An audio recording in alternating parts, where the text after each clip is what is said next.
வந்திருக்கிற எல்லாரையும் கர்த்தராகிய இயேசு கிறிஸ்துவின் நாமத்திலே நான் வாழ்த்தி வரவேற்கிறேன். இந்த நாளிலும் கூட உங்களை எல்லாரையும் பார்க்கிறது சந்தோஷமா இருக்கிறது. எல்லாவற்றுக்கும் மேலாக இயேசு கிறிஸ்து நம்ம மத்தியிலே இருக்கிறார். ஆவியானவர் நம்ம மத்தியிலே அசைவாடுகிறவராக இருக்கிறார்.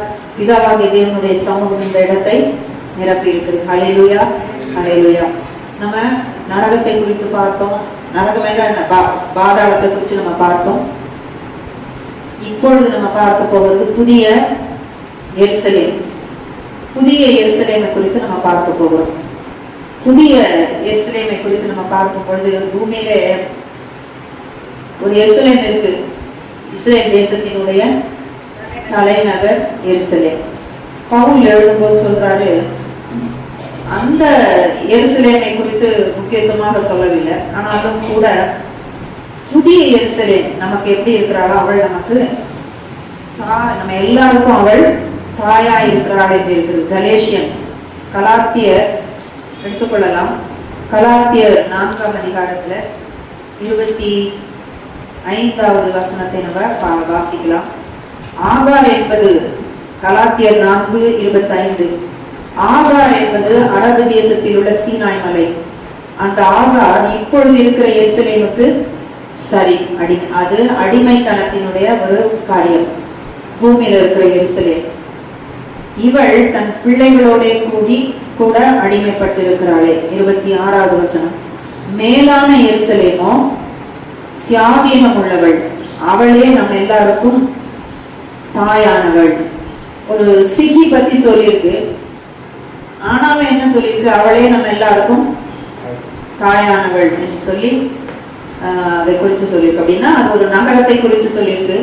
அந்த நகரத்துல அநேக மக்கள் இருக்க போகிறார்கள். இது சுயாதீனம் உள்ள ஒன்று. இதுல அடிமைத்தனம் இல்லை, அடிமைத்தனம் இல்லை. நீங்க பாப்பீங்க, நிறைய சண்டை சச்சரவுலாம் ஒரு தேசத்துக்கு இடையில நடக்கும். ஒரு தேசத்தினுடைய தலைநகரம் பிடிக்கப்பட்டுருச்சுன்னு சொன்னா அந்த தேசமே, அந்த ஜெயித்த நாட்டுக்கு என்ன ஆயிடுது, அடிமையாயிடுது. அவ்வளவுதான். தலைநகரம் பிடிக்கப்பட்டுருச்சு, அதனுடைய தலைவர்கள் எல்லாம் பிடிக்கப்பட்டாங்கன்னா அடிமைத்தனம் அங்கே வந்துருக்கு.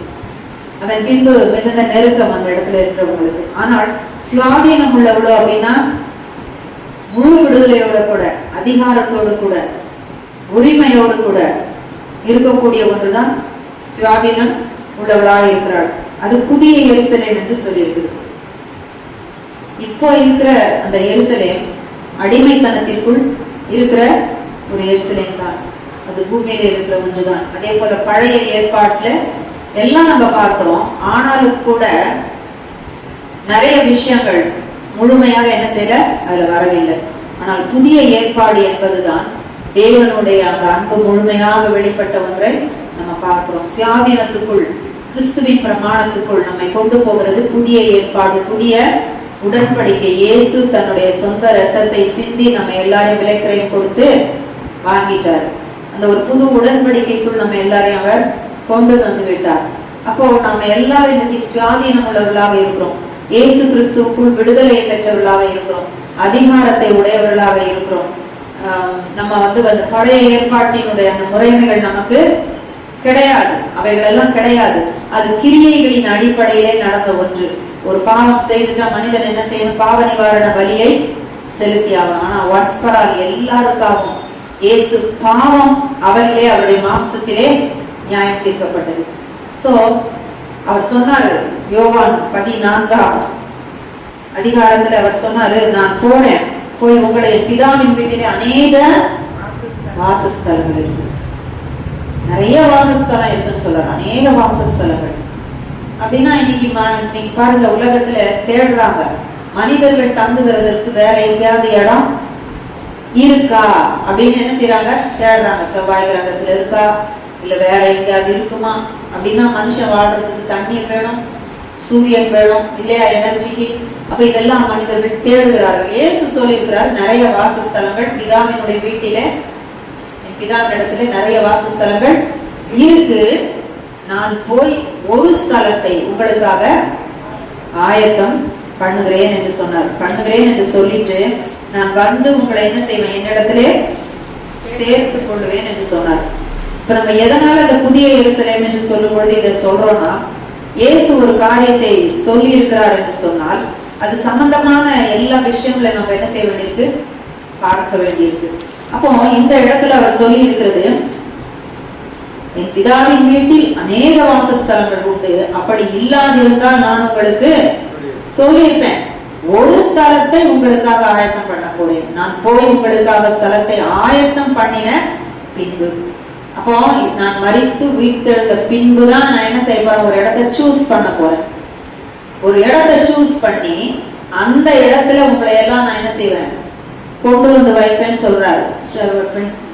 ஆயத்தம் பண்ணின பின்பு நான் இருக்கிற இடத்திலே நீங்களும் இருக்கும்படி, நான் எங்க இருக்க போறனோ அங்க நீங்களும் இருக்கும்படி நான் மறுபடியும் வந்து உங்களை என்னிடத்தில் சேர்த்துக் கொள்ளுவேன். நான் போகிற இடத்தை அறிந்திருக்கிறீர்கள், வழியையும் அறிந்திருக்கிறீர்கள் என்றார். இயேசு மரித்து உயிர்த்தெழுந்த பின்பு அவர் எங்க போனாரு, பிதாவின் அண்டைக்கு போனார். அவருடைய வலது பாசத்திலே உயர்த்தப்பட்டவராக, புருஷனானவராக, he seated at the right hand of the Father. பிதாவின் வலது பாசத்திலே எல்லா அதிகாரத்தோடு கூட அவர் இன்றைக்கு இருக்கிறார். எல்லா அதிகாரமும் அவருக்கு கொடுக்கப்பட்டிருக்கிறது. அவர் வந்து மறுபடியும் வந்து நியாயம் தீர்க்க போகிறார். ஆனா ஒரு ஸ்தலத்தை ஆயத்தம் பண்ணாருன்னு சொல்லி இருக்கு. இப்போ அதன் பின்புதான் என்ன ஆகுறாரு, பவுல்லாம் வரும்போது சொல்றாரு, புதிய எருசலேம் சொல்றாரு. யோவானுக்கு தேவன் என்ன செய்யறாரு, அந்த புதிய எருசலேமை குறித்து வெளிப்பாடுகளை கொடுக்கிறார். அதுதான் வெளிப்படுத்தின விசேஷத்துல நம்ம வாசிக்கும் போது 21ஆம் அதிகாரத்திலும் 22ஆம் அதிகாரத்திலும் புதிய எருசலேமுக்குரிய காரியங்களை நம்ம வந்து பார்க்கிறோம். இந்த புதிய 21, 22 வாசிக்கும் பொழுது நம்ம நன்றாக இதை புரிந்து கொள்ளலாம்.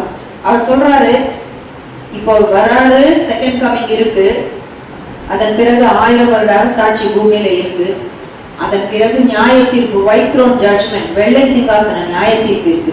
இதெல்லாம் 20ஆவது அதிகாரம் வரைக்கும் சொல்லியாச்சு. சொல்லிட்ட பிறகு அந்த ஒயிட் த்ரோன் ஜட்ஜ்மெண்ட், கடைசி ஜட்ஜ்மெண்ட், நியாய தீர்ப்பு. அந்த வெள்ளை சிங்காசனத்துல பிதாவாகிய தேவன் அமர்ந்திருந்து அவர் நியாயம் தீர்க்கும்படியாக புஸ்தகங்களை எல்லாம் திறந்து அவர் திறக்கும் போது சிறியோர்களிருந்து பெரியோர் வரைக்கும் துன்மார்க்கர் அவ்விதமாக மரித்தவர்கள் எல்லாம் என்ன செய்யப்பட போறாங்க, நியாயம் தீர்க்கப்பட்டு அதற்கான தண்டனை பெற்றுக்கொள்ள போறாங்க. மரணமும் பாதாளமும் என்ன செய்யப்படுதான், அக்னி கடலிலே அது போடப்படுகிறது. அது இருந்த இடம் கூட தெரியாது, அந்த அளவுக்கு எல்லாம் போக போகிறது. அதுக்கப்புறம் 21ஆம் அதிகாரத்தை சொல்லும்போது பின்பு, இந்த ஒயிட் த்ரோன் ஜட்ஜ்மெண்ட்டுக்கு பின்பு, வெள்ளை சிங்காசன நியாய தீர்ப்புக்கு பின்பு, இந்த பூமி இப்ப பாக்குற பூமி இப்படி இருக்க போறது இல்லை. வேதம் என்ன சொல்லுகிறது, நான் புதிய வானத்தையும் புதிய பூமியையும் கண்டேன். யார் பார்த்தா, யோவான் பார்க்கிறான், யோவானுக்கு காட்டுறான். இப்போ இந்த யோவான் கிட்டத்தட்ட 90s ஏதோ AD, அந்த முதல் செஞ்சுரியில அவர் வந்து அதை பார்த்தார்.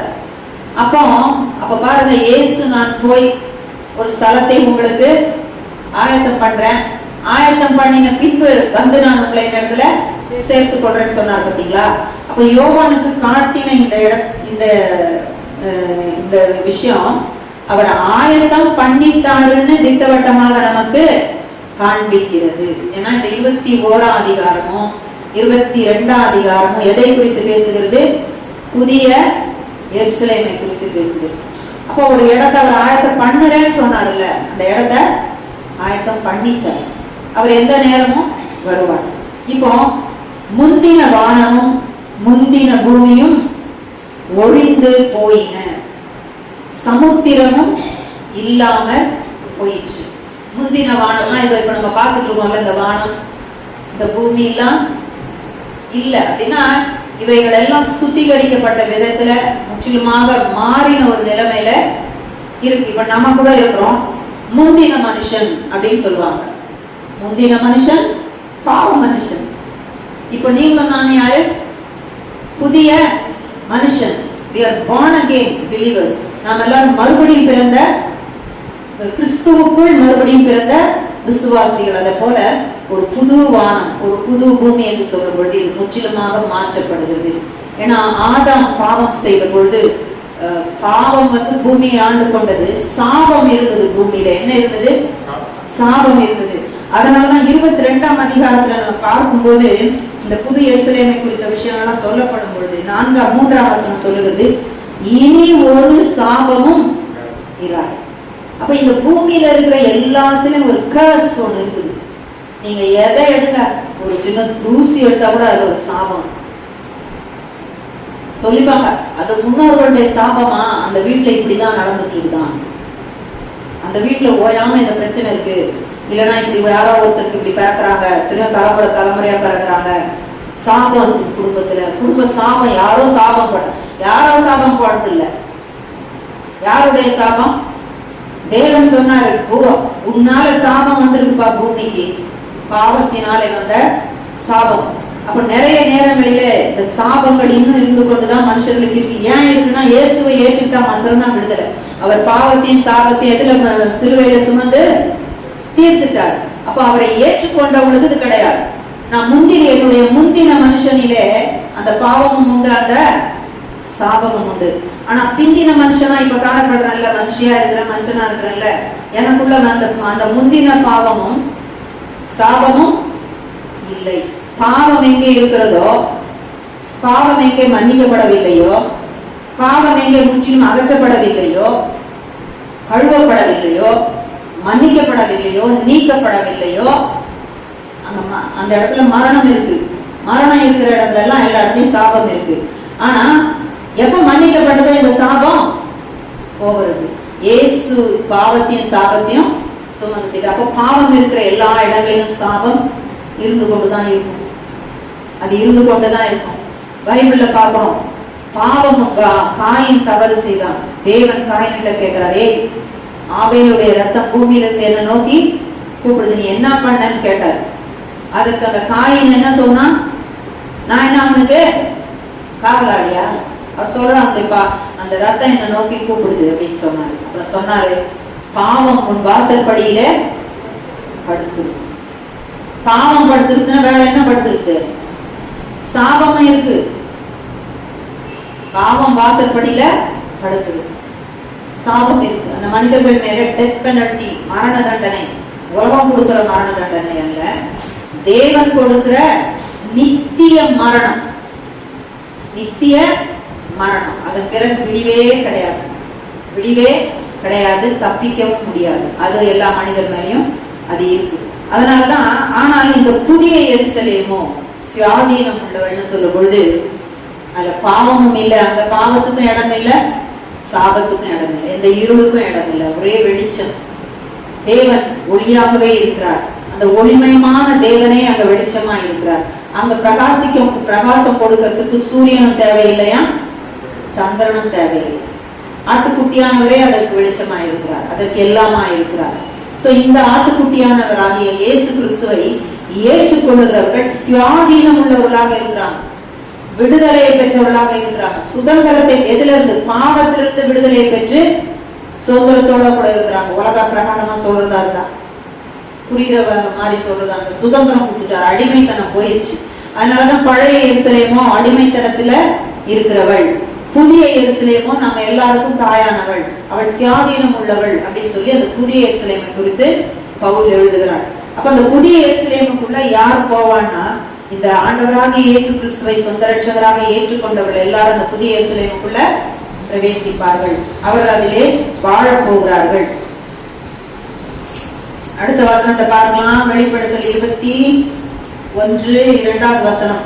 யோவானாகிய நான் புதிய எருசலேமாகிய பரிசுத்த நகரத்தை தேவனிடத்தினின்று பரலோகத்தை விட்டு இறங்கி வர கண்டேன். அவருக்கு காட்டுறாங்க எல்லாத்தையும், தரிசனம் போல அவர் பார்க்கிறார். தேவனிடத்தினின்று அது இறங்கி வர கண்டேன். ஹோலி ஸ்பிரிட் யார்தான் வந்தாரு? தேவனிடத்தில் இருந்துதான் வந்த ஆவியானவர். சும்மா கண்ணா பின்னான்னு வந்துட்டு சும்மா நானும் பரிசுத்தாவி பெற்றுட்டேன்னு சொல்லி அப்படி இப்படி சொல்றதெல்லாம் கிடையாது. கிறிஸ்துவின் ஆவியானவர் அவர். ஏன்னா கிறிஸ்துவும் அப்படி அதே ஆவியானவர் தான் நிரப்பப்பட்டிருந்தார். தேவனிடத்திலிருந்து வருகிற புறப்பட்டு வருகின்ற வந்த அந்த ஆவியானவர் நம்மை நிரப்பி இருக்கிறார். அதே போல இந்த புதிய எருசலேமும் தேவனிடத்தினின்று பரலோகத்தை விட்டு இறங்கி வர கண்டேன். இப்போ கொஞ்ச காலமா நான் உன்னை கேள்விப்படுறேன். இந்த பரலோகம்னு நம்ம சொல்றோம், பைபிள்லயும் நமக்கு அப்படித்தான் எழுதி இருக்குது. ஏதோ ஒரு 2 இடத்துல தான் நான் நினைக்கிறேன் பரதீசுன்றதே எழுதி இருக்கு. ஆனா இப்ப எல்லாரும் என்ன சொல்றாங்க, பரதீசு. எனக்கு தெரியல, உங்க டிரான்ஸ்லேஷன் எல்லாம் அப்படி மாத்திட்டாங்களா, பைபிளுங்களை மாத்தி இருக்கிறாங்களாமா? அதே பரலோகம் இருக்கா? ஆனா இப்ப நிறைய பேர் இப்ப அப்படி பேசுகிறத நான் கேட்கிறேன். நீ மறைச்சு போயிட்டா நீ எங்க போவேன்னு கேட்டா பரதீசுக்கு போவான்றாங்க எல்லாம். பரலோகத்தில் இருக்கிற தேவனிடத்திற்கு போவோம். பரதீசில் இருக்கிற ஜீவ விருட்சம் அப்படின்னு இருக்குது.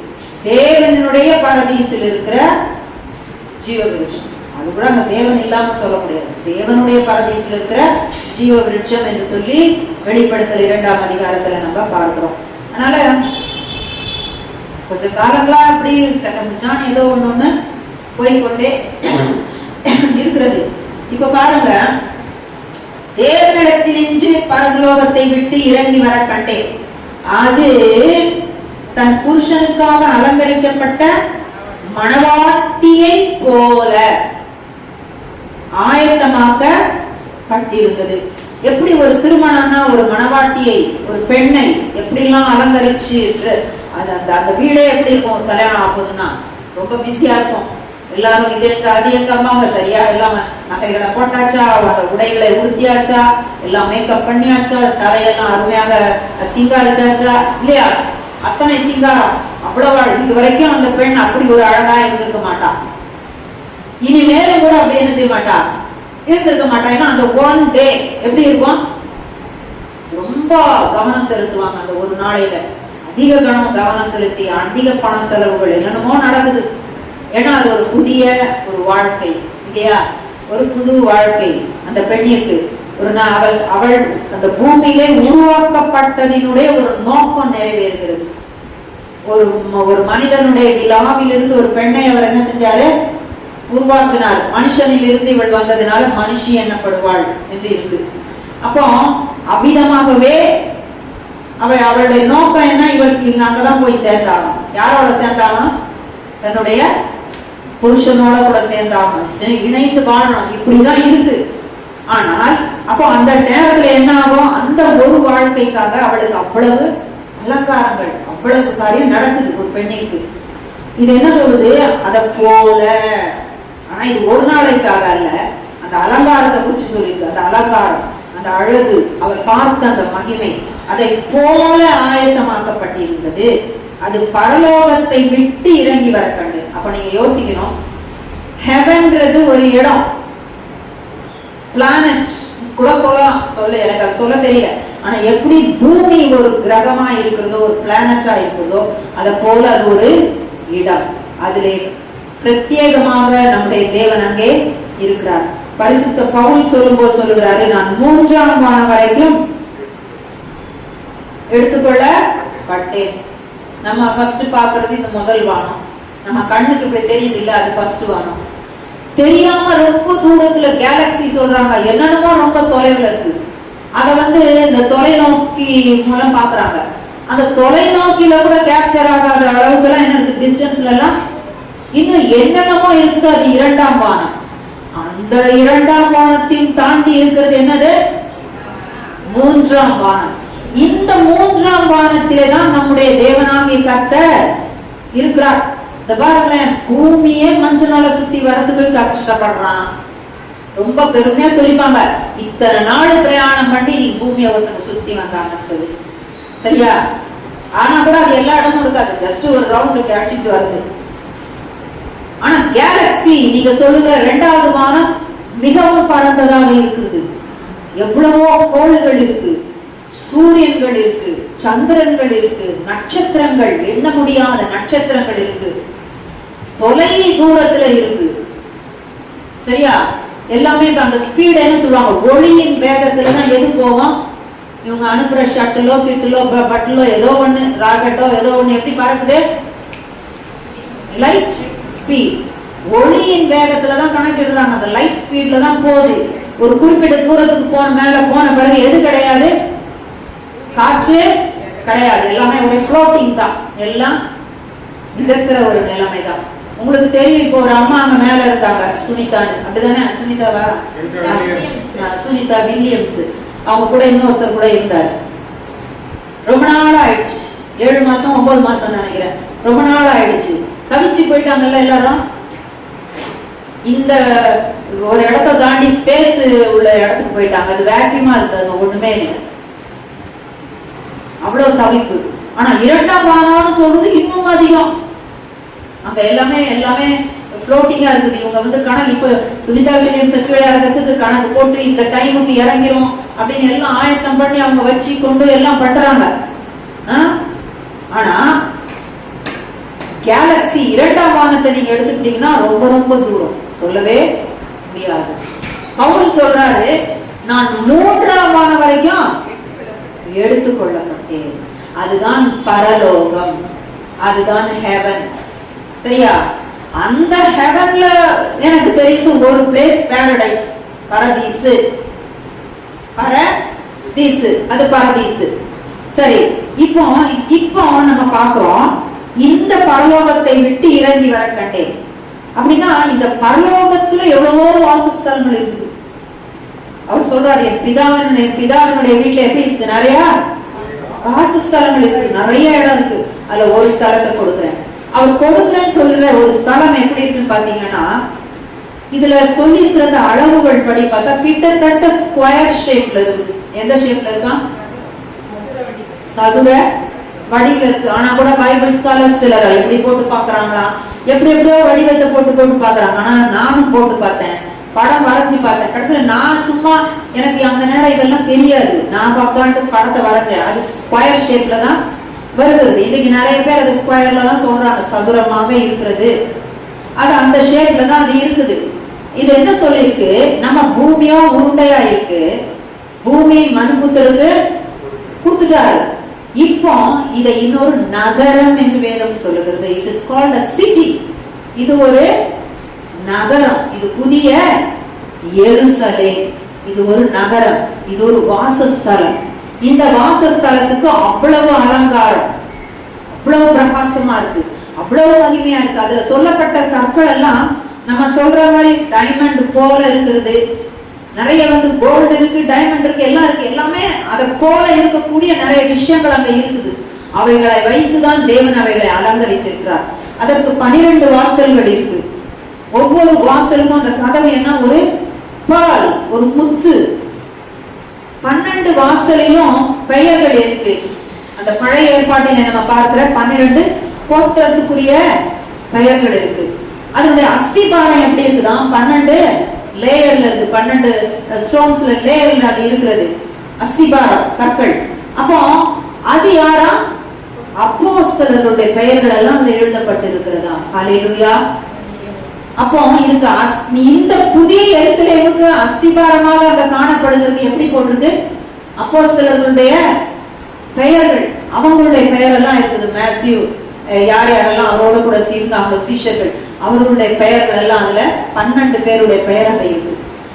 இந்த வாசல்களுக்கெல்லாம் பெயர் 12 கோத்திரம், லேவி கோத்திரம், சிமியோன் கோத்திரம், என்னென்ன கோத்திரம், யூதா கோத்திரம், எல்லா கோத்திரமும் அந்த கோத்திரங்கள் எல்லாம் இருக்கு.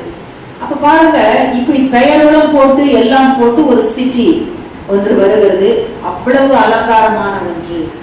அது ஒரு மணவாட்டி அலங்கரிக்க, புருஷனுக்காக அலங்கரிக்கப்பட்ட ஒரு மணவாட்டி போல. அப்ப இது யாருக்காகவோ இது ஆயத்தம் ஆயிருக்குது. இயேசு சொன்னார், இது யாருக்காக ஆயத்தம் பண்றேன்னாரு, அவரை விசுவாசிக்கிற ஒவ்வொரு விசுவாசிக்காகவும் ஆயத்தம் பண்ணுகிறேன்னு சொன்னார்.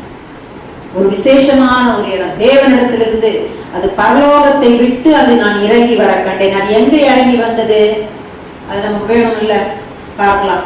3ஆம் வசனம், மேலும் பரலோகத்தில் இருந்து உண்டான ஒரு பெரும் சத்தத்தை கேட்டேன். ஒரு பெரிய சத்தம், படிக்கும் போது பெரும் சத்தம் இருக்கும், ஆனா ஆக்சுவலா அது மகா பெரும் சத்தம். பெரிய அனௌன்ஸ் பண்ற மாதிரி இந்த கிளாஸ்ல சொல்லுவாங்க, hey children, all of you sit down, come on, எல்லாம் உட்காரு, நான் இனிமே பாடம் அப்படி சொல்றது இல்ல. மகா பெரிய சத்தம், வெறும் சத்தத்தை கேட்டேன். பிகாஸ் ஏனென்றால் ஒரு முக்கியமான ஒன்று சொல்லப்படுது. தேவனுடைய பார்வையில இது ரொம்ப முக்கியம். தேவனுடைய பார்வையில நீங்களும் நானும் ரொம்ப முக்கியம். இந்த இடம் ரொம்ப முக்கியம். தேவன் மிகுந்த விருப்பத்தோடு கூட தன்னுடைய குமாரனுக்கு அந்த ஸ்தலத்தை கொடுக்கிறார். அதனால்தான் இயேசு சொன்னார், என்னுடைய பிதாவின் வீட்டிலே அநேக வாசஸ்தலங்கள் இருக்கு, உங்களுக்கு என்று ஒரு ஸ்தலத்தை. Because we are very special. எப்படி ஸ்பெஷல்? உங்களையும் என்னையும் அவர் தன்னுடைய இரத்தத்தினாலே விலைக்கிரயம் கொடுத்து வாங்கி விட்டார். நாம யாருக்கு சொந்தம்? அவருக்கு சொந்தம், இயேசுவுக்கு சொந்தம், பிதாவாகிய தேவனுக்கு சொந்தம். அவருடைய பிள்ளைகளாக நாம இருக்கிறோம். ஆகவே we are very special. So பரலோகத்துல இருந்து ஒரு சத்தம், பெரிய சத்தத்தை யோவான் கேட்கிறார். அந்த சத்தம் என்ன சொல்றது? இதோ மனுஷர்களிடத்திலே தேவனுடைய வாசஸ்தலம் இருக்கிறது. ஹல்லேலூயா. மனுஷர்கள் வாழுகிற இந்த பூமியில அவருடைய ஒரு வாசஸ்தலம் பரலோகத்திலிருந்து இறங்கி வந்து இது இருக்கு போதும். இது வாசஸ்தலம். இது மனிதர்கள் எல்லாம் வாழக்கூடிய ஒரு இடம். இவங்க செவ்வாய் கிரகத்தில தேடிக்கிட்டு இருக்காங்க. ஆனா இயேசுவோ ஒரு ஸ்தலத்தை உங்களுக்காக எனக்காக ஆயத்தம் பண்ணி விட்டார். யோவானுக்கு அது காட்டப்படுகிறது. அது தேவனிடத்திலிருந்து இறங்கி வருகிறது. இதோ மனுஷர்களிடத்திலே தேவனுடைய வாசஸ்தலம் இருக்கிறது. அவர் தங்குகிற ஒரு இடம் இருக்கிறது. இப்ப நீங்களும் நானும் அவர் தங்குற இடம் தான் தேவனுடைய ஆலயம். உங்களுக்குள்ளும் எனக்குள்ளும் அவர் எப்படி இருக்கிறாரு? வாசமாய் இருக்கிறார். இவர் நம்ம எல்லாருக்காக ஒரு வாசஸ்தலத்தையும் ஆயத்தம் பண்ணிவிட்டார். அவர்களிடத்திலே அவர் வாசமாய் இருப்பார். அந்த மனிதர்களோடு அவர் என்ன செய்வாரு? வாழ போகிறார். அவர்களும் அவருடைய ஜனங்களாய் இருப்பார்கள். தேவன் தாமே அவர்களோட கூட இருந்து அவர்களுடைய தேவனாய் இருப்பார். அப்போ இயேசு மரித்து உயிர்த்தெழுந்து போயிட்டு கிட்டத்தட்ட 97 அந்த வாக்குலதான் இந்த தரிசனம் காட்டப்படுது. அந்த தரிசனத்தை யோவானை பரலோகத்துக்கு எடுத்துட்டு போய் காட்டுறாங்க. அப்படி எடுத்துட்டு போய் காட்டும் பொழுது அவர் எதை பார்த்தாரு? அப்பமே புதிய எருசலேமை பார்த்துட்டார். இந்த புதிய எருசலேம் ஆயத்தமாக்கப்பட்டிருக்கிறது. இது இனிமேதான் ஆயத்தம் ஆகுமான்னு கேள்வி இல்ல. இது ஆயத்தம் ஆயிற்றனால எந்த நேரமும் இயேசு கிறிஸ்து தன் சரீரமாகிய சபையை எடுத்துக்கொள்ள வருவார். ஆகவேதான் அவருடைய சரீரமான சபை ஆயத்தமாய் இருக்க வேண்டும். இது ரெடியா இருக்கு. எனி டைம் அவர் வருவார். தன்னுடைய சரீரத்தை எடுத்துக்கொள்ள அவர் எந்த நேரமும் வருவார். என்ன அவருடைய ஃபாதருடைய வார்த்தைக்காக என்ன செய்யறாரு? இருந்திருக்கிறார். அந்த நாளையும் அந்த நாளிகையும் பிதா தவிர குமாரனும் அறியா. பிதாவாகிய தேவன் கிரீன் சிக்னல் காட்டின உடனே சரி மகனே நீ போகலாம் என்று சொல்லும் பொழுது இம்மிடியேட்டா அவருடைய வருகை நடந்தது. சரியா? ஹல்லேலூயா, ஹல்லேலூயா. அங்க போட்டிருக்கு அவர்களுடைய கண்ணீர் யாவையும் அதன் பின்பு என்ன நடக்கும்ன்றது அதுல எழுதி இருக்கிறது. இதுல யாரெல்லாம் வர மாட்டாங்கன்னா பயப்படுகிறவர்களும், 8ஆம் வசனம், அவிசுவாசிகளும், அருவருப்பானவர்களும், கொலை பாதகரும், விபச்சாரக்காரரும், சூனியக்காரரும், விக்கிரக ஆராதனைக்காரரும், பொய்யர் அனைவரும் 2ஆம் மரணமாகிய அக்கினியும் கந்தகமும் எரிகிற கடலிலே பங்கடைவார்கள். அப்படின்னா இந்த வாசஸ்தலத்துக்கு அவங்க வரமாட்டாங்க. இங்க அவர்களுக்கு இடமே இல்லை. கனவுல கூட அவங்க நினைச்சு பார்த்தா கூட வராது, வராது, கிடைக்காது. அவங்களுக்கு இடம் எங்கமா? அவங்களுக்குரிய இடத்தை அவர்களே நரகத்துல ரிசர்வ் பண்ணி வைத்திருக்கிறார்கள். ஆனா எனக்குரிய இடத்தை நான் ரிசர்வ் பண்ணல. எனக்கான ஒரு இடத்தை அவர் யார் ஆயத்தம் பண்ணிட்டா? இயேசு கிறிஸ்து ஆயத்தம் பண்ணி வச்சுட்டார். It is already ready. நான் எப்ப மறைந்தாலும் நான் இயேசு வண்டையிலே போவேன். இந்த புதிய எருசலேமுக்குள்ள அவருடைய சரீரமாக எல்லாரும் பிரவேசிக்க போகிறார்கள். சரி, அதற்கு பின்பு நம்ம வாசிக்கும் பொழுது இந்த நிறைய விஷயங்கள் நான் சொல்லிட்டேன், சிம்பிளா சொல்லிட்டேன். 16வது வசனம் சொல்லுகிறது, அந்த நகரம் சதுரமாய் இருந்தது. நான் சொன்ன பாத்தீங்களா, நான் கோடு எல்லாம் போட்டு அதுல சொல்லிட்டு முழக்கணக்குல சொல்லி இருக்குது. நான் உட்காந்து டிரா எல்லாம் பண்ணி பார்த்தேன். ஆனா அதே போட்டிருக்குதான், சதுரமா இருக்குன்னு. ஆனாலும் சில பேர் இப்படி வளைச்சு பாக்குறாங்க. இந்த ஹேண்ட் பால் எல்லாம் இருக்கும் தெரியுமா? ஹேண்ட் பால் பார்த்துருப்பீங்களா தெரியல எனக்கு. அந்த ஷேப் எல்லாம் போட்டு போட்டு என்னென்னமோ பாக்குறாங்க. ஒவ்வொருத்தரும் இப்படி இருக்கும் அப்படி இருக்கும். ஆனா அது என்ன போட்டிருக்குது? சதுரமாய். கிட்டத்தட்ட எல்லா கோள்களுமே எனக்கு தெரிஞ்சு எப்படிதான் இருக்கும். கோள்கள் எல்லாம் என்ன ஷேப்ல இருக்கு? உருண்டையா இருக்கு. ஆனா இந்த நகரம், இது சிட்டி, இது எப்படி இருக்கா? சதுரமாக இருக்கிறது. இந்த சிட்டி சதுரமாக இருக்கிறது. அதுக்கு அகலம் நீளம்லாம் சமமா இருக்குன்னு போட்டிருக்கு. அதன் அகலமும் நீளமும் சமமாயிருந்தது அப்படின்னு சொல்லிட்டு அவர் வந்து எழுத ஆரம்பிக்கிறார். அப்புறம் அவர் சொல்றார் 22வது வசனத்துல, அதுல தேவ ஆலயத்தை நான் காணவில்லை. அங்க ஆலயம்னு ஒண்ணு இல்லை. இப்பதான் வித்தியாசத்தை நம்ம பார்க்கணும். பரலோகம்னு நான் ஒண்ணு சொன்னேன், காடுடைய dwelling place. இப்ப அங்கதான் அவர் இருக்கிறார். அவருடைய சிங்காசனம் அங்க இருக்கு. பிதாவாகிய தேவன் இருக்காரு. அவருடைய வலது பாசத்துல இயேசு கிறிஸ்து இருக்கிறாரு. நிறைய தூதர்கள் இருக்கிறாங்க. நிறைய நீதிமான்கள் எல்லாம் போயிருக்கிறாங்க. மரித்தவங்க எல்லாம் போயிருக்கிறாங்க. அங்க கீழே ஒரு ஆபிரகாமினுடைய மடி என்று சொல்லப்பட்ட அங்க இருந்தும் அங்க இருந்தும் இந்த இயேசு என்ன செஞ்சாரு? அவங்களை எல்லாம் பரலோகத்துக்கு பரதீசுன்னு சொன்னதுல இருந்து கொண்டு போயிட்டாரு. எல்லாரும் அங்கதான் இருக்கிறாங்க. சரியா? அங்கதான் இருக்கிறாங்க. ஆனா அங்கே ஆலயம் இருக்குது. அங்க என்ன இருக்குதான்? வெளிப்படுத்தல சொல்லுது. யோவான் பார்க்கிறாரு. அந்த ஆலயத்திலே உடன்படிக்கை பெட்டியை பார்த்தேன் அவர் சொல்றாரு.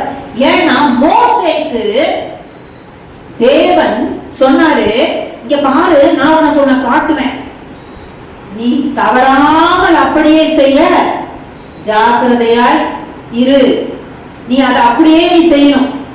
அதுதான் அவருடைய அந்த கூடாரம். அதுல பிரகாரம் இருக்கு, பலிபீடம் இருக்கு, பிரகாரம் இருக்கு, பரிசுத்த ஸ்தலம் இருக்கு, அப்புறம் மகா பரிசுத்த ஸ்தலம், ஹோலி ஆஃப் ஹோலிஸ், இதெல்லாம் இருக்கு. அதனுடைய இதெல்லாம் அவர் காண்பித்தார். அந்த கூடாரம் இயேசுவை சுட்டி காட்டுறதாக இருக்கிறது. இயேசுவினுடைய மேசியா வந்து செய்ய போகிற ரட்சிப்பை காட்டுகிறதாக இருக்கிறது. உங்களுடைய என்னுடைய எல்லாருடைய பாவமும் மன்னிக்கப்படும்படியாக மேசியா இவ்விதமாக ரத்தத்தை சிந்துவார், இவ்விதமாக பாவம் நியாயம் தீர்க்கப்படும் என்பதை அந்த கூடாரம் காட்டுகிறதாக இருந்தது. அந்த வழிபாட்டு ஸ்தலம் இப்படித்தான் இருக்கணும்னு சொல்லிட்டு தேவன் மோசேக்கு காண்பித்தார். சரியா? அதன் பின்புதான் யார் வந்தா? தாவீது சொல்றாரு, நான் உமக்கு ஒரு ஆலயத்தை கட்டணும். உன்னை தேவன் சொல்றாரு, இல்லப்பா, உன் கையெல்லாம் ரொம்ப யுத்தம் பண்ணி ரத்தம் சிந்தி போயிட்ட, மகன் வந்து ஆலயத்தை கட்டுவோம். அந்த ஆலயம் கட்டப்பட்டது. தேவன் அதோட பிரதிஷ்டை நாளிலே என்ன செஞ்சாரு? பயங்கரமா இறங்குறாரு. வஸ்திர தொங்கலின் ஓடத்தினால் அந்த ஆலயம் மகிமையாக ஷெகினா க்ளோரி அப்படியே இறங்கிருச்சு. யாராலையும் உள்ள நிக்க முடியல. அப்படியே அவருடைய வஸ்திர தொங்கல் அந்த அளவுக்கு இருந்தது. அவருடைய மகிமை, ஷெகினா மகிமை அப்படியாக அந்த ஆலயத்தை வந்து நிரப்பிச்சு. அப்போ பரலோகத்துல எப்படி இருந்ததோ ஒரு ஆலயம், அதை மோசே அப்படியே பூமியில செய்தார். ஆலயம் தான் கூடாரம். அதன் பின்பு ஆலயமாக அவர்கள் வடிவமைத்தார்கள். இப்போ இவங்க ஆலயம் கட்டுவோன்றாங்க. இப்ப ஆலயம் இல்ல, ஆலயம் வரப்போகுது, வரும்.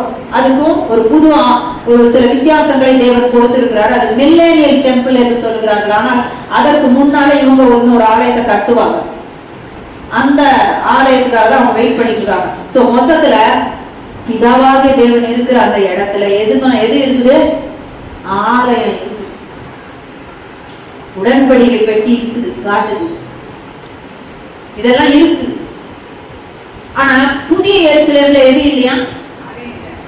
ஆலயம் கிடையாது. ஆலயம் புதிய எருசலேம்ல ஆலயமே கிடையாது. வேதம் சொல்லுகிறது, அதிலே தேவ ஆலயத்தை நான் காணவில்லை, சர்வ வல்லமையுள்ள தேவனாகிய கர்த்தரும் ஆட்டுக்குட்டியானவருமே அதற்கு ஆலயம். இதத்தான் இயேசு சொன்னாரு, இந்த ஆலயத்தை நீ இடிச்சு போடு, 3ஆம் நாளில எழுப்புவேன். அவர் போய் சொல்வாரா? அவர் அப்பமும் ஆலயம் தான், இனி புதிய எருசலேம்லாம் அவர்தான் ஆலயம், அவரே ஆலயம். ஆகவே எந்த ஆலயம் தேவை கிடையாது. வேதம் சொல்லுகிறது, தேவன் மனுஷனுடைய கையினால் செய்யப்பட்ட ஆலயத்திலே வாசம் பண்ணுகிறது இல்லை. இந்த இடத்துலதான் அவர் இருக்கிறாரு, அப்படி இல்லை, அப்படிலாம் இல்லை. அவரே ஆலயம் என்று சொல்லு. அந்த புதிய எருசலேமிலே அவர் தான் ஆலயம். அப்போ நீங்க சொல்றீங்களே ஹெவன் இடத்துல ஒரு ஆலயம் இருக்குது, அந்த பேட்டர்ன்ல தான் மோசஸ் எல்லாம் பண்ணாரு. ஆனால் எரேமியா தீர்க்க தரிசன புஸ்தகத்திலே சொல்லப்பட்டிருக்கு 4ஆம் அதிகாரத்தில் நினைக்கிறேன், இயேசு பூமிக்கு வர அந்த டைம்ல பாத்தீங்கன்னா இனி உடன்படிக்கை பெட்டி நினைக்கப்படுவது இல்லை. அவங்க ஓடி ஓடி தேடி தேடி உடன்படிக்கை பெட்டி எல்லாம் தேடி கண்டுபிடிச்சு வச்சிருக்காங்கன்னு சொல்றாங்க, எனக்கு தெரியாது. ஆனால் வேதம் சொல்லுகிறது அது இனி நினைக்கப்படுவது இல்லை. இனிமே பரலோகத்துல அந்த உடன்படிக்கை பெட்டிக்கு என்ன கிடையாது, வேலை கிடையாது. அப்ப எதுக்குதான் வேலை? இயேசுவின் இரத்தத்தினால் உண்டாகிய நித்திய உடன்படிக்கை ஒன்றே பேசுகிற ஒன்றாக இருக்கிறது. ஹல்லேலூயா. அதனால்தான் வேதம் சொல்லுகிறது, ஆபேலின் இரத்தத்தை பார்க்கிலும் நலமானதை பேசுகிற இயேசு கிறிஸ்துவினுடைய இரத்தம். ஹல்லேலூயா. அப்போ இப்பொழுது உங்களுக்கும் எனக்கும் யார் உடன்படிக்கை பெட்டி? இயேசுதான். யார் ஆலயம்? இயேசுதான். எல்லாமே இயேசுவே. அதனாலதான் மாற்றம் இல்லை. இப்ப இஸ்ரேல் ஜூஸ் நிறைய பேர் உடன்படிக்கை பெட்டி பத்தி எல்லாம் போட்டிருப்பாங்க, நீங்க பாத்துருப்பீங்க. தான் யூடியூப்னு ஒண்ணு வந்திருக்குது. அதுல உள்ளதும் இருக்குது, பொய் இருக்குது, நல்லது இருக்குது, தீமை இருக்குது, எல்லாமே இருக்குது. சரியா? பைபிள் வசனத்தை மற்ற தெரியலன்னு வச்சுக்கோங்களேன், நீங்க ஏமாந்து போயிடுவீங்க. அப்படியே விசுவாசு முழுசா முழுகிடுவான். என்ன செஞ்சிருவான்? முழுசா முழுகிடுவான். அப்ப பாருங்க, அந்த உடன்படிக்கை பெட்டி கிடைச்சிருச்சு, இல்லைன்னா கிடைக்கல, இப்படி நிறைய விஷயங்கள் அங்க இருக்கும். ஆனா ஒன்னே ஒண்ணு உண்மை, வேதம் சொல்லுகிறது, இயேசு பூமிக்கு வருகிறார். இனி உடன்படிக்கை பெட்டி நினைக்கப்படுகிறதே இல்லை. ஏன்னா அவரே உடன்படிக்கை பெட்டி, அவரே ஆலயம், அவரே ஜீவபலி, அவரே எல்லாம். ஆகவே அதற்கு அங்க வேலை இல்லை. அப்ப எதுக்குதான் வேலை? இயேசுவின் ரத்தத்துக்கு தான் வேலை. அவருடைய ரத்தத்தினால் உண்டாகிய புதிய உடன்படிக்கைக்கு தான் வேலை. அது ஒண்ணுதான் வேல்யூபிள் ஒண்ணு, அது ஒண்ணுதான் லைஃப் இருக்குது, வேற ஒண்ணுமே லைஃப் கிடையாது. அதனாலதான் பவுல் எழுதும் பொழுது, மோசேயினுடைய உடன்படிக்கை என்ன ஆகி போச்சு? ஒழிச்சு போயிடுச்சு. ஹல்லேலூயா. எபிரேயர் புத்தகத்துல சொல்லப்பட்டிருக்குது, மோசேயினுடைய உடன்படிக்கை, பழைய உடன்படிக்கை முடிந்தது. அப்ப இப்போ எதுதான் நிலைச்சு நிக்குது தேவனுக்கு முன்பாக? புது உடன்படிக்கை ஒன்றுதான் இருக்கு. அதனாலதான் அடிக்கடி சொல்வேன், பழையபடி எவ்வளவோ கட்டளைகள் பைபிள்ல இருந்தாலும் கூட இன்றைக்கு இருக்கிற காலகட்டத்திலே ஒரே ஒரு கற்பனை, 10 கற்பனை எல்லாம் உண்டுதான். ஆனால் இந்த ஒரு கற்பனைக்கு மனிதன் கீழ்ப்படிவானால் அவன் ஆட்டோமேட்டிக்கா பழைய ஏற்பாடு எல்லாத்தையுமே அவனே ஃபுல்ஃபில் பண்ணிட்டவனா மாறிடுறான். அது என்ன கற்பனை? அது என்ன கட்டளை? அப்போஸ்தலர் 17ஆம் அதிகாரத்தை நம்ம எடுத்துக்கொள்வோம். நான் அடிக்கடி சொல்லுவேன், நான் வாசிச்சு காமிச்சது இல்லை சரியா, அதை உங்களுக்கு நான் எடுத்து சொல்றேன் பாருங்க. இந்த ஒரே கமாண்ட் தான் இப்ப பூமியில, வேற ஒரு கமாண்டும் கிடையாது. மனுஷன் இதை செய்வானால் அவன் தன் ஆத்மாவை காத்துக் கொள்கிறான். மரணத்திற்கு பின்பு என்ன என்று சொல்லி ஒரு மனிதன் யோசித்துக் கொள்வானால் அவன் விடையை பெற்றுக் கொள்ளுகிறான். ஹல்லேலூயா. வேதம் சொல்லுகிறது, அப்போஸ்தலர் 17ஆம் அதிகாரத்திலே 30வது வசனத்திலிருந்து 31 வாசிக்கிறேன். அறியாமை உள்ள காலங்களை தேவன் காணாதவர் போயிருந்தார். இப்பொழுதோ பவுல் சொல்றாரு, அப்பா இயேசு அறியாத காலம், பழைய ஏற்பாட்டின் காலம், அதற்கு முந்தின காலம், எல்லா காலங்களிலும் அவர் எப்படி இருந்தாரா? மனிதன் தவறெல்லாம் செய்யும்போது காணாதவர் போல் இருந்தார். இப்பொழுதோ திட்டவட்டமா சொல்லப்படுகிறது. யோவான் ஸ்நானகர் டைம்ல இருந்து சொல்லப்படுது, எல்லாரும் என்ன செய்ய வேண்டும்? பழைய ஏற்பாட்டில் மனம் திரும்ப சொல்லி இருக்கிறாரு. ஆனா இப்பொழுதோ திட்டவட்டமா சொல்லப்படுகிறது. என்ன சொல்லப்படுது? மனம் திரும்ப வேண்டும் என்று. வெறும் இஸ்ரவேலர்களுக்கு மாத்திரம் அல்ல, நியாயப்பிரமாணம் யாருக்கு? இஸ்ரவேலர்கள். அப்போ அடிக்கடி அவங்க அந்த வசனத்தை படிப்பாங்க, மனம் திரும்ப மனம் திரும்ப. புறஜாதிகளுக்கு அது அதிகமா தெரியாது. அவங்க நினைச்சுப்பாங்க, தெய்வம் கோச்சிக்கும், தெய்வம் நம்மளை குத்திடும், தெய்வம் நம்மளை குறுக்கி எடுத்துடும், தெய்வம் கோச்சிக்கு போயிடும், நமக்கு நன்மை நடக்காதுன்னு அவங்க பயந்து நடுங்கி கொண்டு இருப்பாங்க. ஐயோ மனசாட்சி குத்துதே அப்படிலாம் அவங்க நினைத்து கொண்டிருப்பாங்க. அதனால இதை செய்யக்கூடாது அப்படி சொல்லி நினைத்து கொண்டிருப்பாங்க. ஆனா யார் மெய்யான தேவன் என்று அவங்க அறிந்திருக்க மாட்டாங்க. ஆனா அவனுடைய மனசாட்சி அவளை பாதிக்கும். அந்த மனிதன் நன்மையா நடக்கணும்னு அவன் நினைத்து கொண்டிருப்பான். அவன் தேவன் யார் என்று அறியாதவனாயிருப்பான். ஆனா சொல்லிட்டாங்க, இனி அதற்கு இடமில்லை. ஒரே கமாண்ட்மெண்ட் தான், ஒரே கட்டளை தான். என்ன சொல்லுகிறது? இப்பொழுதோ மனம் திரும்ப வேண்டும் என்று எங்கும் உள்ள மனுஷர் எல்லாருக்கும் என்ன போட்டிருக்குது அந்த வார்த்தை? கட்டளை இடுகிறார். அப்படின்னா அனௌன்ஸ் பண்றார். அங்க இருந்து அதான் சொல்றாரு. எங்க இருந்து? பரலோகத்துல இருந்து கட்டளை இடுகிறார், சொல்றார். என்ன சொல்றாரு? சொல்லிட்டு இவர் எழுதுறார். மேலும் ஒரு நாளை குறித்திருக்கிறார். அதிலே அவர் தாம் நியமித்த மனுஷனை கொண்டு பூலோகத்தை நீதியாய் நியாயம் தீர்ப்பார். அந்த மனுஷனை மரித்தோரில் இருந்து எழுப்பினதினாலே அதன் நிச்சயத்தை எல்லாருக்கும் விளங்க பண்ணினார் என்றான். அப்போ ஒரே ஒரு கட்டளை தான். என்ன கட்டளை?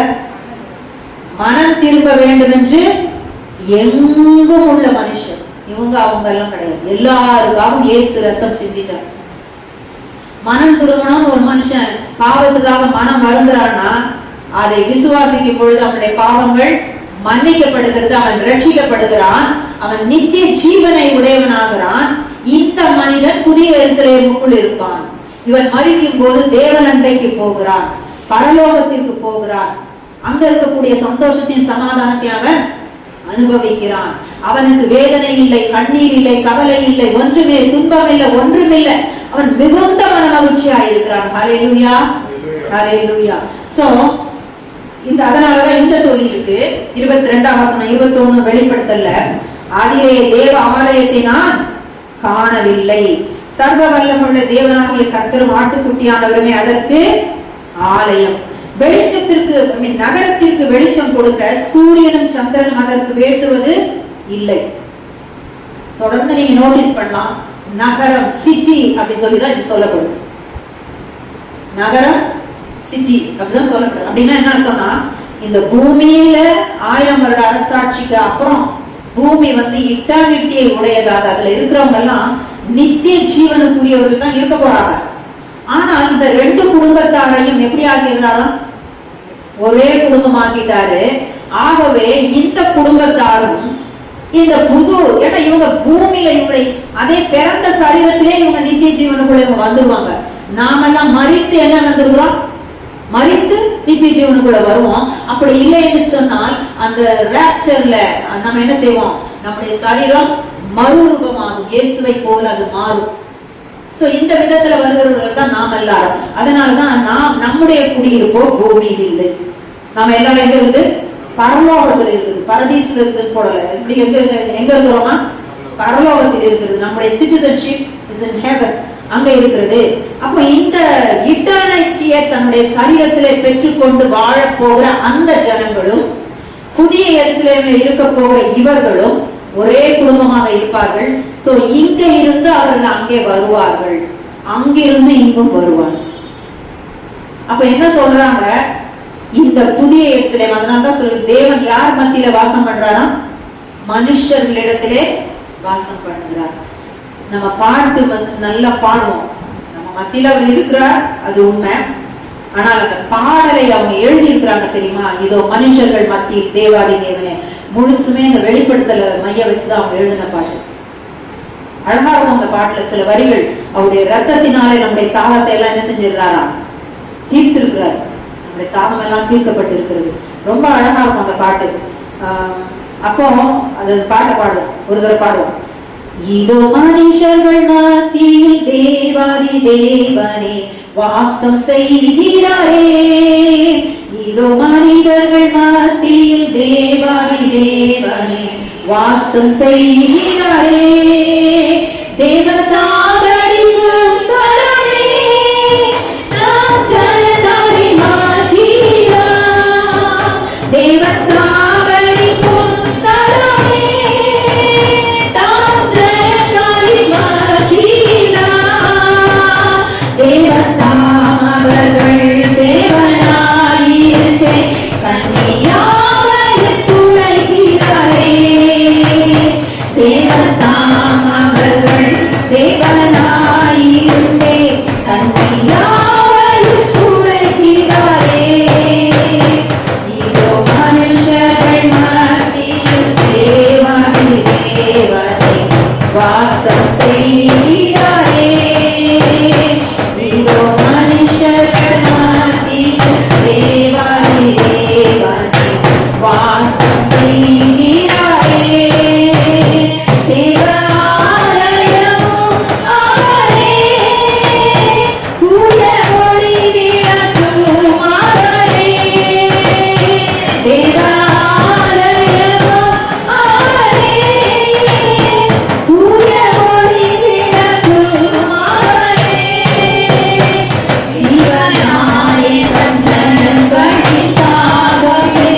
வெளிப்படுத்தல் 21 வசனம் 2 கரெக்டா வந்துருச்சா? தேவன் தாபரிக்கும் ஸ்தலம். தேவன் தான் அவர்கள் எதுல இருந்து எடுத்து எழுதியிருக்காங்க பாட்ட வசனம் 21ஆம் அதிகாரத்தினுடைய வசனம். தேவன் தான் அவர்கள் தேவனாயிருந்தே கண்ணீர் யாவையும் துடைப்பார்ன்றது அதுக்கு அடுத்த பின்னால வர வசனம் இருக்குது. அவங்களுடைய கண்ணீரை எல்லாம் அவர் துடைப்பார், அங்க அலறலும் இல்லை, மரணமும் இல்லை, அதெல்லாம் வருது. இப்ப நம்ம வாசிச்ச வசனம் 21ஆம் அதிகாரத்தினுடைய 22வது வசனம். அதிலே தேவாலயத்தை நான் காணவில்லை, சர்வ வல்லமுள்ள தேவனாகிய கர்த்தரும் ஆட்டுக்குட்டியானவருமே அதற்கு ஆலயம். அதுதான் அதுல எழுதி இருக்கிறது, தேவ ஆலயமும் அவரே. அடுத்த வசனம் சொல்லுது, நகரத்திற்கு வெளிச்சம் கொடுக்க சூரியனும் சந்திரனும் அதற்கு வேண்டுவதில்லை, தேவனுடைய மகிமையே அதை பிரகாசிப்பித்தது, ஆட்டுக்குட்டியானவரே அதற்கு விளக்கு, அவரே விளக்கு. அதான் இங்க எழுதி இருக்குது, தூய ஒளி விளக்கும் அவரே. நமக்கு வந்து எங்க இருந்து இந்த பாட்டு எழுதினாங்கன்றதெல்லாம் நமக்கு என்ன செய்யறதில்ல, தெரியல. ஆனா அந்த வெளிப்படுத்தலை மையமாக வைத்து எழுதப்பட்ட ஒரு பாடல் தான் இதோ மனுஷர்கள் மத்தியிலே தேவாதி தேவனே வாசம் செய்கிறாரே. அருமையான ஜீவனாலே தன்னுடைய ஜனங்களை தாகம் தீர்க்கும் சுத்த ஜீவ நதியும் அவர் 22ஆம் அதிகாரத்துல ஒரு நதியை குறித்து சொல்லியிருக்கு. அது அவர் சொல்றாங்க, அதை எழுதியிருக்கிறவங்க சொல்றாங்க, அவருடைய ஜீவனாலே அவருடைய உயிரை கொடுத்து அவருடைய லைஃப் அதுவே என்னவா ஓடுதான். ஏன்னா அந்த நதிகளுக்கு பேரு ஜீவ நதி தான். இவர் சொல்றாரு அவரே அந்த ஜீவ நதி, எல்லாம் இயேசுவே, ஒளியும் இயேசுவே, ஆலயமும் இயேசுவே, அவர் ஓடுற நதியும் இயேசுவே அப்படின்னு இந்த பாடல் எழுதி. ஹல்லேலூயா, ஹல்லேலூயா, ஹல்லேலூயா. எங்க திரும்பினாலும் இயேசுதான், எல்லாம் இயேசுவை தான் சொல்லுது. அவ்வளவு பெரியவரா இருக்கிறார், தன் ஜீவனையே நமக்காக அவர் கொடுத்துட்டார். அவர் என்ன சாதாரண மனுஷனா? தேவாதி தேவன் தன்னுடைய மகிமையெல்லாம் துறந்து இந்த பூமிக்கு வந்தார். ஹல்லேலூயா, ஹல்லேலூயா, ஹல்லேலூயா. ஆகவே இந்த மண்ணான இந்த சரீரம், அழிவுக்கு போற இந்த சரீரம் கேவலமா பாருங்க. வயசாகி போக என்ன ஆயிடும் தெரியுமா? இந்த யங் ஏஜ்ல இருக்கிற ஒரு பொலிவு இருக்காது, சரியா? அந்த பிசு பிசுப்பு, அந்த வளவளப்பு அதெல்லாம் ஸ்கின்ல என்ன செஞ்சிடும், போயிடும். ட்ரைனஸ் வந்துடும், அப்புறம் சுருக்கம் வந்துடும், அப்புறம் மனுஷன் ஒரு மாதிரி ஆயிடும், அப்புறம் கொஞ்ச நாள் அப்புறம் கூடு குறி எல்லாம் வந்துடும். அப்புறம் மனிதர் என்ன செஞ்சான், நீ மண்ணில இருந்து வந்த நீ மண்ணுக்கே போ, அழகு எல்லாம் போயிடுது. ஆனா இப்படி மண்ணுக்கு மண்ணாய் போய் அழித்து போற இந்த சரீரத்தை அவர் உயிர்ப்பித்து அவரை போல ஆக்குகிறார். ஹல்லேலூயா. அழிவுள்ள இது எதை தரித்துக் கொள்ளும்? அழியாமையை தரித்துக் கொள்ள போது. ஆனா உங்களுடைய என்னுடைய ஆத்மாவை ஆல்ரெடி உயிர்ப்பிச்சுட்டாரு. இனிமே அதுக்கு ஒரு வேலையுமே இல்லை, இனி ஒரே ஒரு வேலை தான் பெண்டிங். அதுக்காக தான் ஹோலி ஸ்பிரிட் இருக்கிறார். இந்த பாடி அதனாலதான் அங்க என்னவா மாத்திட்டாங்க, ஆலயமா, தேவனுடைய ஆலயம். அங்க போகும்போது அவரே ஆலயம், வர்ஷிப் பண்றதுக்கு ஆலயமே தேவை கிடையாது. எங்க திரும்பினாலும் இயேசுதான், எல்லாம் இயேசுவை இயேசு இருக்கிறது.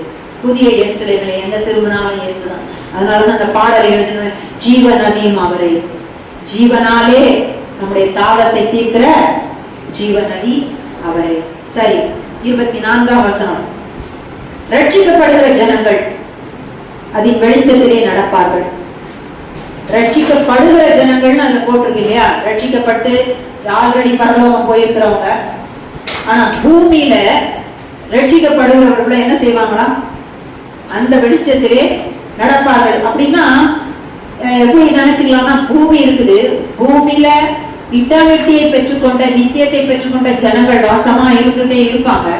ஆனா அவங்கெல்லாம் பார்க்கக்கூடிய விதத்துல ஒரு பிரகாசமான ஒன்றாக இந்த புதிய எருசலேம் இருந்து கொண்டு இருக்கும். அப்படிதான் இருக்கணும். ஏன்னா அதை படிக்கும் போது அப்படிதான் புரியுது. இந்த வெளிச்சத்திலே அவர்கள் நடப்பார்களாம். இப்ப சூரிய வெளிச்சம், சந்திர வெளிச்சம் எல்லாம் என்ன ஆயிடும்? மங்களா தான் இருக்கணும். சூரியன் இருக்கும், சந்திரன் இருக்கும், ஆனாலும் அவைகள் எப்படி இருக்கணும்? மங்களா தான் இருக்கும். பூமியின் ராஜாக்கள், பூமி பத்தி எழுதி இருக்குது இந்த வசனம். பூமி, எர்த்லி பீப்புள், இங்க வாழ போற பீப்புள் பத்தி சொல்லிருக்குது. ஏன்னா எர்த்லி பீப்புள், ஹெவன்லி பீப்புள். பூமியில இருக்கிறவங்க பரலோகத்துக்குரியவங்க, ரெண்டு பேரும் தனித்தனியா சொல்றாங்க, சொல்றாரு. ஏன்னா இதை யோவானுக்கு காட்டுறாரு. இந்த பூமியின் ராஜாக்கள், பெரிய பெரிய ஆட்கள், பெரிய பெரிய அதிகாரிகளா, ஒவ்வொரு நேஷன்ஸ் எல்லாம் அப்படியேதான் இருக்க போகுது. அதுல இருக்கிறவங்க எல்லாரும் என்ன செய்றாங்களா, தங்கள் மகிமையையும் அவங்களுடைய க்ளோரி, அவன் ஒரு ராஜானா அவன் ராஜான்ற விதத்துல அவன் வருவான். ஒரு தேசத்தானா அந்த தேசத்தான் என்கிற அந்த மகிமையோடு க்ளோரியோடு கூட அவன் வருவானா, கனத்தையும் அதற்குள்ளே கொண்டு வருவார்கள். எதற்குள்ளே? பூமியில இருக்கிறவன் இந்த புதிய எருசலேமுக்குள்ள வருவானா, வந்து எங்களுடைய தேசம், நாங்கள் மக்கள் என்று சொல்லி, ஏன்னா எல்லாரும் ஒன்னாயாச்சு, இங்கே இருந்து வருவார்கள், வந்து அதை பேசுவார்கள், அவர்கள் சொல்லுவார்கள், அவர்கள் செய்வார்கள், கலந்து கொள்வார்கள், எல்லாமே நடக்கும். அதான் நடக்குது சொல்லிட்டு, அங்கே ராக்காலம் இல்லாதபடியால், இப்ப நமக்கு ராக்காலம் ஒண்ணு இருக்குது இல்லையா, ராக்காலம் ஒண்ணு இருக்குது. ராக்காலம் சொல்றது ராகுகாலம் சொல்லல, அது சில நம்பிக்கைகள்.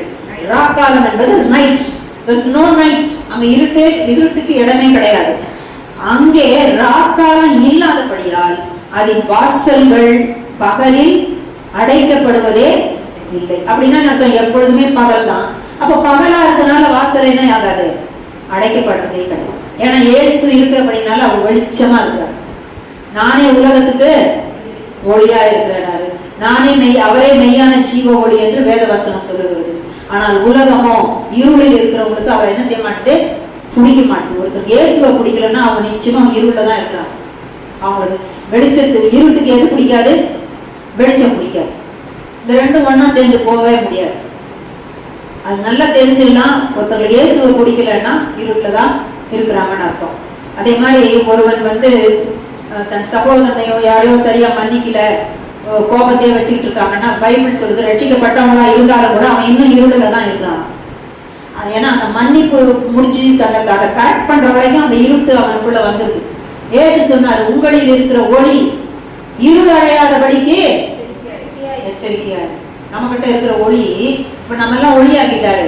இது இருட்டாகிறதுக்கு வாய்ப்பு இருக்குதுன்னா இருக்குது. எப்படி ஒரு டியூப் லைட் அது பாருங்க, அதுல கொஞ்சம் இருட்டு இருக்கு, அப்படி கருப்பு அடிச்சுக்கிட்டே வரும்.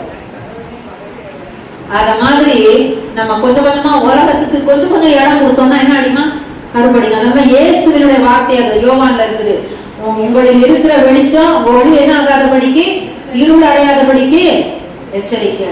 உன் கண்ணு சரியா இருந்தா உன் சரீரத்தினுடைய எல்லாமே சரியா இருக்கும். தேவனை பார்க்கறதுக்கு நமக்கு கண்கள் இருக்கணும். இப்ப நான் ஒரு வசனம் சொன்னா அது ஒன்னியவான்ல இருக்கா, சொல்றேன், நீ உன்னுடைய சகோதரனோட கூட கோபம் பண்ணிக்கிட்டு மன்னிக்காம போய்கிட்டு கொண்டு இருந்தா நீ இன்னும் எதுலதான் இருக்கிற, இருளதான் இருக்கு. உன் கண்ணு கொஞ்சம் குருடாதான் இருக்குன்னு சொல்றான். அதனாலதான் கண்ணு சரியா தான் எல்லாம் சரியா இருக்கும். 1 பேதுருல சொல்லப்பட்டிருக்குது, நாங்க ரட்சிக்கப்பட்டோன்னதே மறந்துட்டு, நான் நீ அன்புல பெருகு, விசுவாசத்துல பெருகு, பொறுமையில பெருகு, சாந்தத்துல பெருகு, இச்சை அடக்கத்துல பெருகு எல்லாம் சொல்லப்பட்டிருக்கு. இதுல எல்லாம் பெருகிறத விட்டுட்டு நாங்க உலகத்துக்குள்ள நாங்க பெருகிட்டே போறோம்னு சொல்லி சில காரியங்களை செய்து கொண்டிருந்தால் அவன் சொருகின கண்ணை, சொருகி போன கண்ணை உடையவன் பைபிள் சொல்லு. ஆமா, அப்படிப்பட்டவர்களா இருக்கான். கண்ணு அப்படியே சொருகி போயிடுச்சான். அது வரைக்கும் நல்லா தெரிஞ்சது, அப்புறம் சொருகி போயிடுச்சான். அப்போ ஒரு பிலீவர், ஒரு விசுவாசி இப்படி கூட மாற முடியுமான்னா மாறலாம். அதனாலதான் கேர்ஃபுல்லா இருக்கணும், ஜாக்கிரதையா இருக்கணும் அப்படின்லாம் அதுல சொல்லப்பட்டிருக்கு. அதனாலதான் என்ன சொல்லியிருக்கு, அங்க ராக்காலம் இல்லாதபடியால் அதில் வாசல்கள் பகலில் அடைக்கப்படுவதே எப்பவுமே ஓப்பனா இருக்கு. அதனால இந்த பூமியில இருக்கிறவங்க எந்த நேரமும் வந்து போய்கிட்டு இருப்பான். அங்க இருக்கவங்களும் வரலாம் போலாம் அப்படிலாம் இருக்கு. இன்னும் சொல்லணும்னா அடுத்தது இன்னொன்னா, நரகமும் ஓப்பனா இருக்கும். அங்க அக்னியில எரிஞ்சுக்கிட்டு இருக்கதே எப்படி பார்ப்பாங்க, அதுவும் பூமியில இருக்க போகுது பாப்பாங்க. அடுத்தது அதுவும் ஓப்பனா தான் இருக்க போகுது. எல்லாத்தையும் திறந்து போட்டுறாரு, காட்டுறாரு, பாரு பாரு. அவங்க இயேசுவை ஏற்றுக்கொள்ளாததினால, தேவனுக்கு விரோதமாக பாவம் செய்ததினால எங்க இருக்கிறாங்க பாருங்க பாரு. அதுவும் பார்ப்போம். அவங்க உயிரோடய எரிஞ்சிட்டு இருப்பாங்க. பூக்கள் தான் வந்துருக்கும் அவங்க சரீரத்துல எல்லாம். அந்த மாதிரி அப்படியே இருந்துட்டு இருப்பாங்க. அவங்க சாவும் மாட்டாங்க, மீண்டும் வெளியே வர முடியாது, சாவும் வராது, ஒண்ணுமே முடியாது. நித்திய யோசிச்சு பாருங்க. ஒரு ஜுரம் வந்துருச்சுன்னா எப்படாப்பா போகணும், அந்த டோலோ மாத்திரை, அதுவும் 650 ஒண்ணு ஸ்பெஷலா வந்திருக்குது. அதை போட்டுட்டு யாருக்கும் குரோசிங் 500 எல்லாம் போட யாருக்கும் விருப்பம் கிடையாது. இப்ப எல்லாருக்கும் என்னதான் ஆசை, டோலோ. டாக்டர்ஸ் கூட எழுதுறது டோலோ. ஏன்னா எல்லாருக்கும் டோலோ 650 mg எல்லாம் சீக்கிரமா சுகமாகுது. எல்லாருக்கும் சீக்கிரமா போகணும். ஆனா அந்த நரகத்துக்குள்ள போயிட்டா சீக்கிரம்னு அவன் ஆசைப்பட்டா கூட அந்த சீக்கிரம் வரவே வராது. அது காதல் நீர் போல இருக்கும். ஏதோ கண்ணுக்கு தெரியல போல இருக்கும், வந்துடலாமா, ஓ வாட்டர் தெரிஞ்சுட்டு தான் இருக்குதுப்பா, நான் ஏறி மேல வந்துடுறேன், வாட்டர் தெரியல மாதிரி தான் இருக்கும், நான் வர வர வாட்டர் அங்கேதான் இருக்குமே தவிர இவன் ஏறவே முடியாது, இவன் ஏறிய வர முடியாது. அது சில பேர் நரகத்துக்கு போனவங்க சில சொல்றதுல நான் பார்த்துருக்கேன், கேட்டு படிச்சுருக்கேன். சில ஆவிகள் என்ன செய்யுமா, அப்படி போய் மேல ஏறி ஏறி இப்படி வெளியே வந்துடலான்னு போவான். நீ ஏறி ஏறி வந்துட்டே இருக்க பார்த்தா திடீர்னு வேற ஒண்ணு ஏதோ ஒண்ணு வந்து அப்படியே அதுங்கள சருன்னு ஏதோ ஒண்ணு சறுக்கி விழுற மாதிரி ஏதோ ஒண்ணு விழ, நம்ம லாங்குவேஜ்ல சொல்றதா இருந்தா எப்படின்னா மலை என்ன ஆயிடும், அப்படியே விழும் பாத்தீங்களா, அந்த மாதிரி அதுல இருந்து சருகராகி எல்லாம் விழுற மாதிரி அப்படி போயிடும், திரும்பி அதுக்கு உள்ளே போயிடும். ஒரு ஓட்ட தெரியுது, எனக்கு ஒரு ஹோப் இருக்குது, நான் மேல ஏறி வந்துடுவேன் எப்படியாதுன்னு சொல்லி வந்தா கூட முடியவே முடியாது. இதையும் அவர்கள் பார்ப்பார்கள். அதனால சீக்கிரம்ன்றதுக்கு அங்க என்ன கிடையாது, வாய்ப்பே கிடையாது. அது தான் எதுக்கு சொல்றேன்னா நித்திய வேதனை, அது நித்திய வேதனை. ஒரு ஜுரத்தை கூட நம்ம எப்ப போகணும்னு பார்த்துட்டு இருக்கோம், ஆனா அது போவே போவாது, அது போவே போவாது. சில பேர் சொல்லுவாங்க அது என்ன பிடிச்ச சனி, அது என்ன போவே என்ன விட்டு போகவே மாட்டேங்குது, அது என்ன பிடிச்ச சனி, அது என்ன விட்டு போகவே மாட்டேங்குது. நரகம் அப்படிதான் இருக்க போகுது இல்ல, அப்படிதான் இருந்துட்டு இருக்குது. இதை எல்லாரும் பார்ப்பார்கள். போக்குவரத்துமாக பூமிக்கும் புதிய எருசலேமுக்கும் போக்குவரத்து இருக்கும். உலகத்தாருடைய மகிமையையும் கனத்தையும் அதற்குள்ளே கொண்டு வருவார்கள். அப்படின்னா ஒரு சில காரியங்கள் இங்க இருக்கிறவங்களுக்கும் அங்க இருக்கிறவங்களுக்கும் நடந்து கொண்டு இருக்கும். ஆனா சரீர விதத்துல பார்த்தா பிளஷ்லயே அவங்க இட்டர்னிட்டி உடையவர்களாக இருப்பாங்க. அப்படின்னா இந்த மாம்சத்திலே அவங்க நித்தியத்தை உடையவர்களாக இருப்பாங்க. நாம் எல்லாரும் மரித்து மறுரூபமாக்கப்பட்ட, உயிர்த்தெழுந்து மறுரூபமாக்கப்பட்ட ஒரு சரீரம் இல்லை என்றால் அவருடைய ரகசிய வருகையிலே மறுரூபமான சரீரம். இந்த சரீரத்துல நம்ம இருப்போம். அதுவும் மகிமைப்படுத்தப்பட்ட ஒரு சரீரம் இயேசுவை போல இருக்கும். இவர்களும் அப்படியே இருப்பார்கள். அதனால இவர்களும் இயேசுவை ஏற்றுக்கொண்டு இவங்க அவரையே ஆராதித்து அவருடைய இருப்பாங்க. அவருடைய ரத்தம், சிந்தப்பட்ட ரத்தம் பேசப்படும். அது என்றைக்கும் நினைவு கூறப்படும். இங்கேயும் நினைவு கூறப்படும், அங்கே நினைவு கூறப்படும், எல்லா இடத்துலையும் நினைவு கூறப்படும். தீட்டுள்ளதும் அருவருப்பையும் பொய்யையும் நடப்பிக்கிறதும் ஆகிய ஒன்றும் திட்டம் தெளிவா சொல்லிட்டான். இந்த புதிய எருசலேமுக்குள்ள தீட்டுள்ளது, அருவருப்பானது, பொய்யை நடப்பிக்கிறது ஒன்றனில் பிரவேசிப்பது இல்லை. அப்ப என்ட்ரி எப்படிதான்னா ஆட்டுக்குட்டியானவருடைய ஜீவ புஸ்தகத்தில் எழுதப்பட்டவர்கள் மாத்திரம் அதில் பிரவேசிப்பார்கள், வேற யாரும். ஏன்னா இந்த வெளிப்பாடுதல அவர் கொடுக்கிறாரு இல்லையா, அப்ப கொடுக்கும் பொழுது திட்டவட்ட, ஏன்னா பூமியில வாழற இன்றைக்கு உங்களுக்கும் எனக்கும் இது வாசிக்கப்படுகிறது, சொல்லப்படுகிறது, விளக்கப்படுகிறது. தேவன் இதை நமக்கு சொல்லி கொடுக்கிறார். அப்ப அவர் நமக்கு திட்டவட்டமா சொல்லி கொடுக்கிறார். நம்முடைய பெயர் அந்த ஆட்டுக்குட்டியானுடைய ஜீவ புஸ்தகத்தில் இருந்தால் மாத்திரமே அங்க உள்ள என்ட்ரி, இல்லைன்னா கிடையாது. ஆகவே நம்ம என்ன செய்யணும், பெயர் ஜீவ புஸ்தகத்துல இருக்குன்னு சொல்லிதான் நம்ம சந்தோஷப்படணும். சீஷர்கள் எல்லாம் ஒன்றை குறித்து சந்தோஷப்பட்டாங்க. எதை குறித்து சந்தோஷப்பட்டாங்க?